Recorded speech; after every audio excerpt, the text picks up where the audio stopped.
किसी भी मुल्क की कौमी क्रिकेट टीम का असल चेहरा उसका डोमेस्टिक क्रिकेट का निज़ाम हुआ करता है, लेकिन पाकिस्तान में बरसों से यही सवाल गर्दिश कर रहा है कि क्या हमारा डोमेस्टिक ढांचा वाकई ऐसे खिलाड़ी तैयार कर रहा है, प्रोड्यूस कर रहा है जो बैनुल अक़वामी क्रिकेट का दबाव बर्दाश्त कर सके। अगर निज़ाम मजबूत है तो फिर कौमी टीम में मुस्तकिल ओपनर्स, मिडल ऑर्डर बैटर और बॉलर की तलाश क्यों जारी रहती है?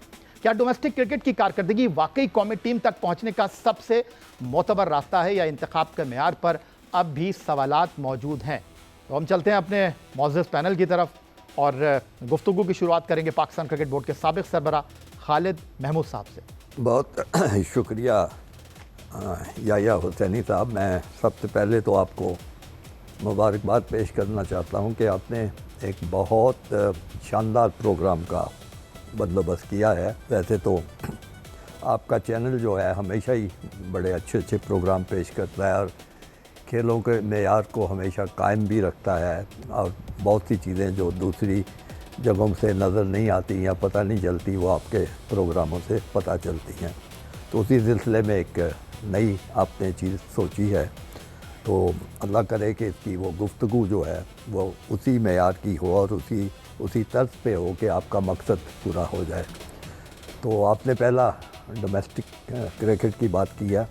बात यह है कि हर मुल्क की अपनी रवायात होती हैं। ये ठीक है कि आप जब डोमेस्टिक क्रिकेट का सोचते हैं तो फिर आप वलायत का सोचते हैं, आप इंग्लैंड का सोचते हैं, उसका ऑस्ट्रेलिया का सोचते हैं, दूसरे मुल्कों का सोचते हैं। हत्ता कि हमारे पड़ोसी मुल्क जो है उसमें भी बड़ा ज़बरदस्त एक निज़ाम है और जिससे उनके अच्छे से अच्छे खिलाड़ी निकलते आते हैं। इस पे मेरे दूसरे आपके मेहमान और साथी ज़्यादा गुफ्तगू करेंगे, लेकिन मैं ये आपकी बातें सुन के सोच रहा था कि पाकिस्तान में एक रवायत होती थी क्रिकेट की जिसमें कोई डोमेस्टिक क्रिकेट वाला निज़ाम नहीं था, कोई चीज़ें थे, वो हमारे अपने ही तरीके थे।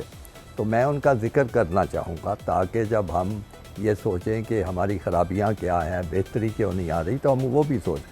मतलब मुझे यहाँ बैठे हुए याद आ रहा था जब हम कॉलेज में पढ़ते थे, उस ज़माने में दो बड़े मशहूर कॉलेज थे लाहौर के, एक गवर्नमेंट कॉलेज था और एक इस्लामिया कॉलेज था। वहाँ का जो सालाना मैच होता था टीमों का क्रिकेट का, वो मैच जो था मेरे हाल दुनियाए क्रिकेट में उस किस्म का मैच आप कहीं ढूंढ के नहीं ला सकते। उस मैच की वजह से पाकिस्तान के जो इब्तदाई 50 की दहाई और 60 की दहाई के बड़े बड़े खिलाड़ी जो थे वो सिर्फ उस मैच से निकले थे खेल के। क्लब में भी कहीं खेलते थे, लेकिन वो मैच जो था उसकी तैयारी बहुत, उसमें कौन से निकले थे खिलाड़ी बड़े बड़े, उसमें वकार हसन निकले थे, उसमें फजल महमूद निकले थे, उसमें और आप उस ज़माने के जितने लोगों का नाम ले वो वहाँ से निकले थे। और वही एक मैच है जिसने उसको उनमें अंदर एक जज्बा क्रिकेट को खेलने का बेदार किया। खालिद महमूद साहब, आप ये कहते हैं कि अगर आपको फर्स्ट क्लास क्रिकेट को बेहतर करना है तो आपको बुनियादी ढांचे में स्कूल क्रिकेट और कॉलेज क्रिकेट को शामिल करना पड़ेगा। बहुत ज़रूरी।